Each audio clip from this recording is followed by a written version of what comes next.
आज Doubtnut app download करें। Doubtnut पर अपने सभी गणित, रसायन विज्ञान, भौतिक विज्ञान और जीव विज्ञान के डाउट्स का करो सफाया। बस प्रश्न की फोटो खींचो, एक ही प्रश्न को क्रॉप करो और तुरंत वीडियो सोल्यूशन पाओ। अभी डाउनलोड करें। व्यवसाय के किन्हीं 5 उद्देश्यों की व्याख्या कीजिए। तो इस प्रश्न में हमें ये जानना है कि व्यवसाय के कितने उद्देश्य होते हैं तथा उनको विस्तार रूप से जानना है कि उन उद्देश्यों से व्यवसाय क्या कार्य करता है तथा उसे किस प्रकार से कार्य करने होते हैं अपने उद्देश्यों की प्राप्ति के लिए। तो विस्तार से देख लेते हैं कि व्यवसाय के कितने उद्देश्य होते हैं। व्यवसाय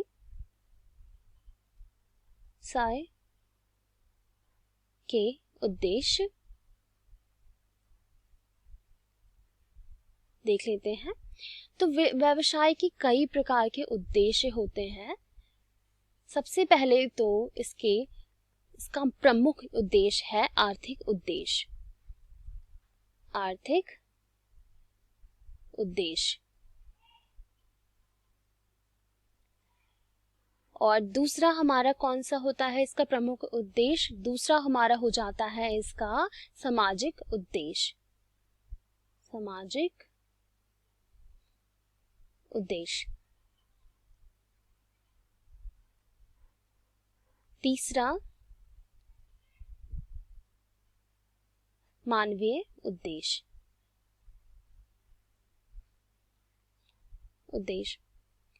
तो पहले जब हम व्यवसाय के बारे में पढ़ते थे तो व्यवसाय के पहले 3 ही प्रमुख उद्देश्य होते थे, आर्थिक उद्देश्य, सामाजिक उद्देश्य और मानवीय उद्देश्य। लेकिन जब हम अब व्यवसाय हमारा बहुत ही बड़े क्षेत्र में फैल गया है तो इसे हम अब इसको 5 भागों में बांट देते हैं, अर्थात हमारे अब 5 प्रकार के व्यवसायिक उद्देश्य होते हैं, जिसमें चौथा हो गया हमारा राष्ट्रीय उद्देश्य और अंत में हो जाता है हमारा वैश्विक उद्देश्य। तो अब हम क्या कहते हैं? अब हम व्यवसाय को 5 भागों में बांट सकते हैं और तथा इसके 5 हमारे उद्देश्य कहलाते हैं प्रमुख रूप से। उद्देश्य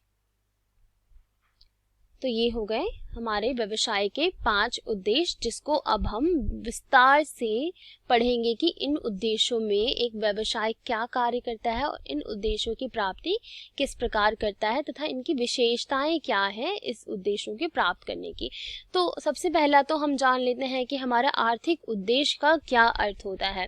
एक आर्थिक उद्देश्य का अर्थ होता है व्यवसाय में किसी भी वस्तुओं और सेवाओं का क्रय करके धन कमाना, अर्थात लाभ कमाना हमारा क्या कहलाता है? आर्थिक उद्देश्य कहलाता है। जब एक व्यवसाय की स्थापना होती है तो उसमें क्या किया जाता है? सबसे पहले उस व्यवसाय में हम इसलिए ही स्थापना करते हैं कि उसके द्वारा हम कुछ लाभ कमा सकें तथा अपनी जो आवश्यकता है, अपना जो जीवन निर्वाह का कार्य है उसको भी कर पाए। तो सबसे पहला हमारा कौन सा हो गया? लाभ कमाना हमारा सबसे प्रमुख उद्देश्य हो गया, जिसमें हमारा आर्थिक उद्देश्य होता है लाभ कमाना। तो आर्थिक उद्देश्य में हमारा सबसे पहले लाभ कमाना आ गया। अब हम देख लेते हैं कि आर्थिक उद्देश्य में हमारा दूसरा कौन सा प्रमुख उद्देश्य होता है। दूसरा हो जाता है हमारा ग्राहक बनाना।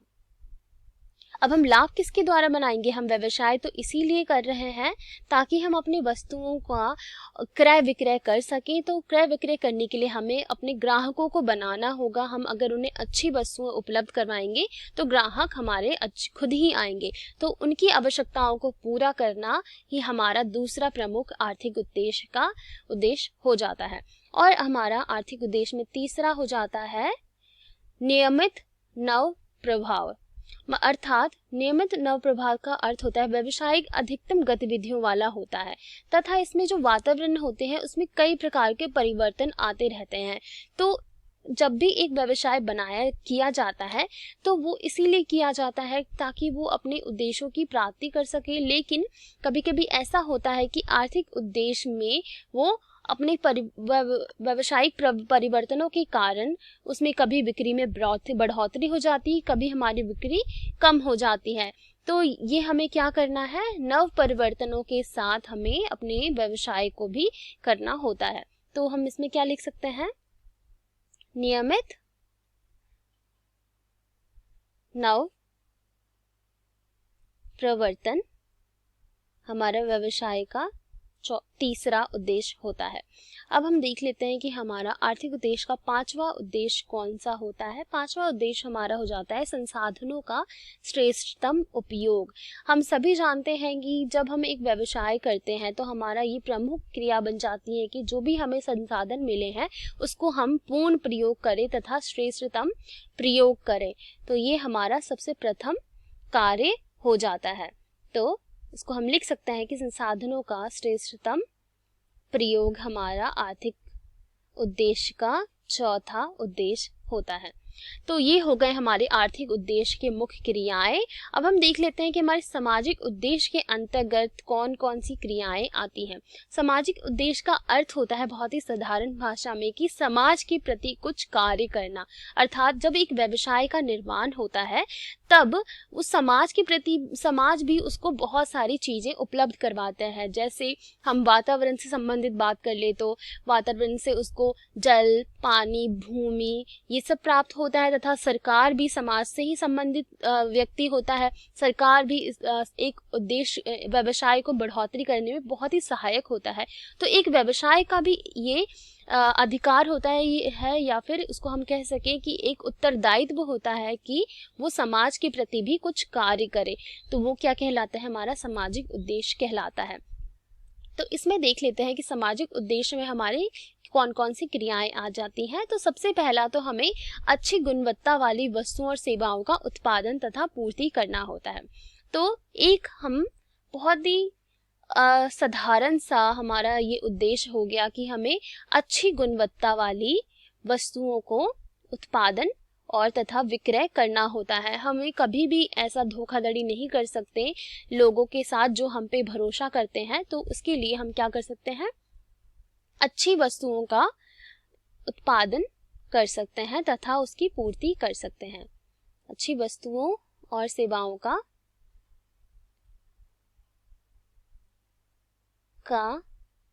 उत्पादन तथा पूर्ति करना हमारा सबसे प्रमुख उत्तरदायित्व हो जाता है। तो ये हो गया हमारा दूसरा उद्देश्य जो कि बहुत ही प्रमुख होता है। तथा सामाजिक उद्देश्य के अंतर्गत और भी हमारी चीजें आ जाती हैं, जैसे उचित व्यवहारिका, प्राथमिक अथवा आदि। ये क्या हो जाते हैं, हमारे सामाजिक उद्देश्य के अंतर्गत आते हैं। तो इसमें हम क्या करते हैं, अपने जितने भी प्रत्येक के समाज में जितने भी हमारे कमजोर वर्ग होते हैं उन सभी के प्रति हम कुछ कार्य करते हैं। तो इसमें हम समाज के लिए जो भी हम जानते हैं कि हमारे समाज में बहुत ही कमजोर वर्ग वाले व्यक्ति भी रहते हैं। तो उन सभी के लिए भी हमें कुछ ना कुछ कार्य करना होता है। तो ये क्या कह रहा है, हमारा समाज के सामान्य कल्याण तथा योगदान करना भी हमारा इसके अंतर्गत आ जाता है। समाज के सामान्य कल्याण तथा योगदान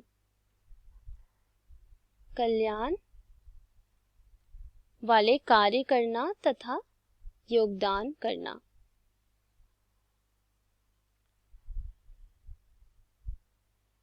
तो ये हो गया हमारा बहुत ही महत्वपूर्ण कार्य जो कि हम समाज के प्रति हमें करना होता है एक व्यवसाय के अंतर्गत रह के।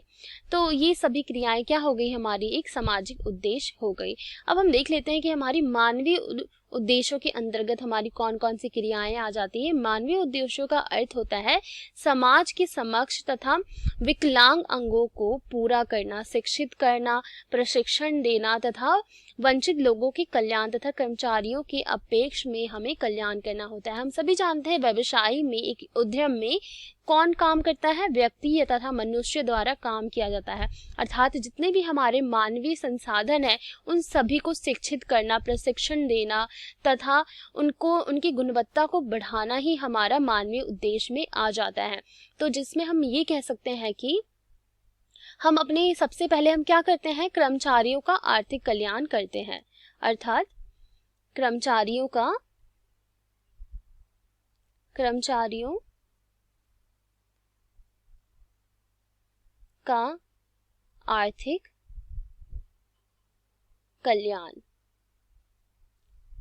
कल्याण हमारा आ जाता है मानवीय उद्देश्य के अंतर्गत। और हम और क्या कह सकते हैं कि मानवीय उद्देश्य के अंतर्गत इसमें हमें आर्थिक कल्याण के अनुसार हम उनको क्या कर सकते हैं, अच्छे वेतन दे सकते हैं, अच्छा जो वो कार्य कर रहे हैं उसमें हम मनोबल बढ़ाने के लिए उनको चिकित्सक की सुविधा से दे सकते हैं, शिक्षा दे सकते हैं, प्रशिक्षण दे सकते हैं, उनको और भी कई प्रकार की आवश्यक सुविधाएं दे सकते हैं, उनको घर दे सकते हैं। तो ये सब क्या हो गई, हमारी मानवीय उद्देश्य के अंतर्गत कर्मचारियों का आर्थिक कल्याण में आ जाता है। तो और भी इसमें हमारे कार्य होते हैं मानवीय उद्देश्य में, जैसे कर्मचारियों की सामाजिक तथा मानसिक संतुलन की सुरक्षा करना। अर्थात एक जब कर्मचारी कार्य करता है व्यवसाय में तो उसको कई सारी चुनौतियों का सामना करना पड़ता है, अर्थात बहुत सारा हमें क्या होता है, दबाव आता है ऊपर से कि जल्दी कार्य करना है, अच्छे तरीके से करना है। तो उन सभी में हमें ये भी ध्यान रखना होगा कि जितने भी हमारे अंतर्गत काम कर रहे हैं कर्मचारी, उन सभी का जो सामाजिक तथा मानसिक संतुलन है वो हमारा स्वस्थ है कि नहीं, वो अच्छे से अपने कार्यों को कर पा रहे हैं कि नहीं, इन सभी का भी हमें ध्यान देना होता है। संतुलन, संतुष्टि भी प्रदान करनी होती है।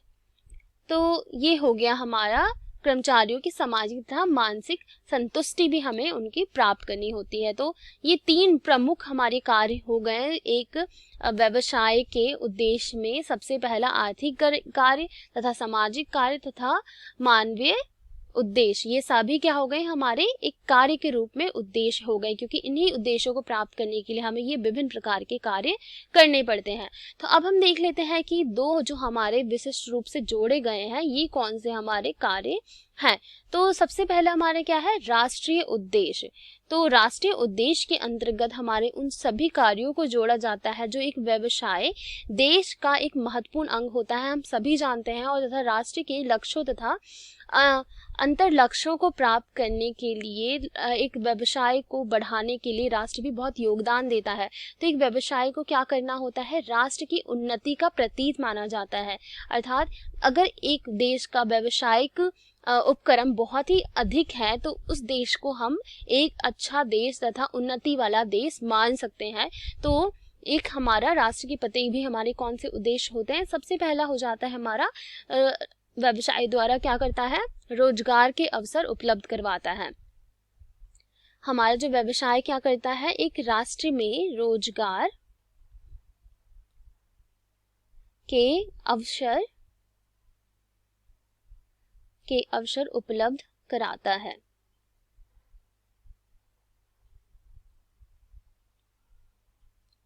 कराना, तो व्यवसाय क्या करता है, रोजगार के अवसर उपलब्ध कराता है। अगर जितना ज़्यादा रोजगार हमारे लोगों को मिलेगा, देश के व्यक्तियों को मिलेगा, उतना ही देश क्या करेगा, तरक्की करेगा। और सामाजिक न्याय को बढ़ावा भी देता है। हमारा व्यवसाय क्या करता है, हमारे समाज के प्रति जितने भी न्याय होते हैं उनको भी बढ़ावा देता है, एक व्यक्ति को जिम्मेदार नागरिक के रूप में बनाता है। तो समाज में हम किस प्रकार से सुधार कर सकते हैं, अगर कोई व्यक्ति हमारा बिल्कुल शिक्षित हो, प्रशिक्षित हो तथा उसको अच्छे तरीके से ज्ञान हो, तो एक समाज में भी हमारा न्याय का क्या होता है, को बढ़ावा मिलता है। तो व्यवसाय इसमें भी हमारे बहुत बड़ा भूमिका निभाता है। तो ये हो गया हमारा दूसरा राष्ट्रीय उद्देश्य। अब हम देख लेते हैं हमारा तीसरा राष्ट्रीय उद्देश्य क्या होता है। तीसरा राष्ट्रीय उद्देश्य होता है कि देश के राजस्व में योगदान, अर्थात देश में जितनी भी संपत्ति आती है वो किसके द्वारा आती है, हमारी व्यावसायिक उपक्रमों द्वारा ही आती है। अर्थात हम ये कह सकते हैं कि देश की जितनी भी संपत्ति में वृद्धि होती है वो व्यवसाय ही करता है। देश के राजस्व में योगदान देता है, योगदान देता है। और ये सब महत्वपूर्ण कार्य हमारे किसके द्वारा किए जाते हैं, व्यवसाय द्वारा करते हैं। अब हम देख लेते हैं कि हमारा वैश्विक उद्देश्य क्या होता है। जब एक देश पहले क्या होता था कि एक देश का जितना भी व्यवसाय होता था उसी देश के अंतर्गत अर्थात राष्ट्र व्यवसाय बन के ही रह जाता था। लेकिन अब जितनी भी क्रियाएं हो रही हैं वो अंतर्राष्ट्रीय रूप में हो रही हैं, अर्थात जितने भी देश विदेश में हमारी जो वस्तुओं का उत्पादन होता है वो देश विदेश तक जा रहा है। तो इससे क्या हो रहा है, कई प्रकार की हमें सुविधाएं हो रही हैं। हम सिर्फ आयात नहीं कर रहे, हम अब निर्यात भी कर रहे हैं। तो ये हो गए हमारे वैश्विक उद्देश्य, जिसमें हमारे कौन कौन से कार्य किए जाते हैं इसको भी हम विस्तार से जान लेते हैं। तो सबसे पहला हमारा क्या होता है, सामान्य जीवन स्तर में वृद्धि होती है। इसमें हमारे जितने भी सामान्य जीवन में क्या होती है, वृद्धि होती है। हम एक जीविका, अच्छी तरीके से जीविका कमा पाते हैं तथा अपनी आवश्यकताओं को अच्छे तरीके से पूरा संतुष्ट कर सकते हैं। तो इससे हमारे क्या होता है, सामान्य जीवन के स्तर में वृद्धि आती है। अगर हमारा जो देश का व्यवसायिक विश्व उद्देश्यों को भी प्राप्त करता है तो। और हम देख लेते हैं कि इसका दूसरा क्या कार्य हो जाता है। दूसरा हो जाता है विभिन्न देशों के बीच में असमानताओं को कम करना। अर्थात जितनी भी पहले क्या था, बहुत भेदभाव होता था, एक देश के दूसरे देशों में हमारी ज़्यादा बातचीत नहीं होती थी, बहुत ही सामान्य नहीं माना जाता था, समान अधिकार नहीं दिया जाता है। लेकिन अब एक देश का अगर व्यावसायिक उपक्रम बहुत ही अच्छा है तो वो क्या करता है, विदेशों को, भिन्न देशों में असमानताओं को दूर करता है। तो हम लिख सकते हैं कि देशों के बीच असमानताओं को कम करता है, को कम करना भी हमारे व्यवसाय का एक उद्देश्य है। और हम देख लेते हैं कि इसका तीसरा और महत्वपूर्ण कार्य क्या होता है। ये विश्व स्तर पर परिसिद्ध वस्तुओं तथा सेवाओं का उपलब्ध करवा देता है। अर्थात ये ऐसे कार्यों द्वारा क्या करता है, देश विदेशों में भी उन वस्तुओं को उपलब्ध कराता है एक व्यवसाय के द्वारा। तो हम लिख सकते हैं कि विभिन्न देशों में वस्तुओं को उपलब्ध कराना, वस्तुओं को उपलब्ध करवाता है। तो ये हो गए हमारे एक व्यवसाय के विभिन्न उद्देश्य जो कि बहुत ही महत्वपूर्ण है तथा ये 5 प्रकार के अब कहलाते हैं। सबसे पहला हमारा हो जाता है आर्थिक उद्देश्य, दूसरा हमारा सामाजिक उद्देश्य, तीसरा हमारा मानवीय, चौथा राष्ट्रीय और अंत में आ जाता है हमारा वैश्विक उद्देश्य। और इन सभी को हमने विस्तार से पढ़ लिया कि इन सभी उद्देश्यों का क्या अर्थ होता है और इन उद्देश्यों को प्राप्त करने के लिए कौन कौन से कार्य किए जाते हैं। कक्षा 6 से 12वीं से लेकर नीट, IIT, JEE वो एडवांस के लेवल तक 1 करोड़ से ज्यादा छात्रों का भरोसा। आज ही डाउनलोड करें डाउटनेट ऐप या व्हाट्सएप करें अपने सारे डाउट्स 8400 400 400 पर।